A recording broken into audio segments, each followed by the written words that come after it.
Puy-l'Évêque, un village médiéval. Perché au-dessus du Lot, Puy-l'Évêque est formé d'un dédale de ruelles et d'escaliers bordés de belles maisons de pierre dorée, qui descendent jusqu'à la cale où s'amarraient autrefois les gabarres en partance pour Bordeaux. L'ocre des façades médiévales se reflète dans les eaux du Lot. Le nom de la petite ville, bâtie au flanc d'un éperon rocheux sur la rive droite du fleuve, porte l'indication de son emplacement. Puy vient de pêche qui signifie lieu élevé.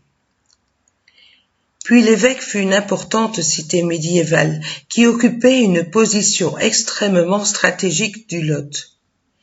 Découvrir ce pittoresque village de la rive gauche du Lot permet de mesurer l'important passé de cette ville étagée et de son port, l'un des plus actifs de la vallée du Lot jusqu'à la fin du XIXe siècle.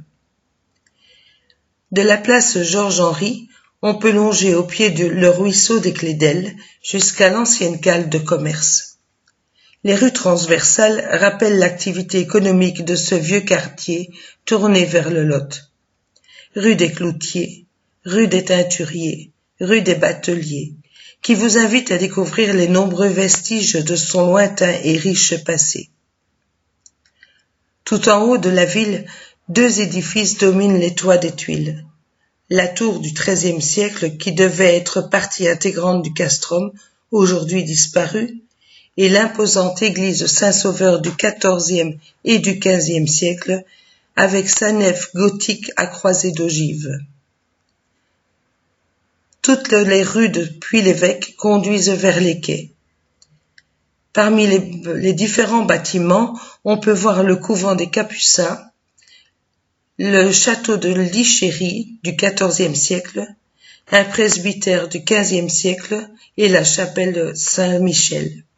Il y a aussi un grand jardin caché sur les flancs où la vue peut être très impressionnante, surtout si on veut voir le Lot.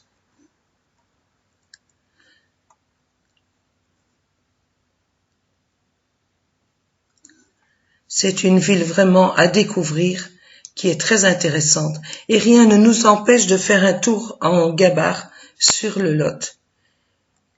La vue est magnifique, c'est très très chouette. Nous avons vraiment passé une très bonne journée à Puy-l'Évêque. À bientôt.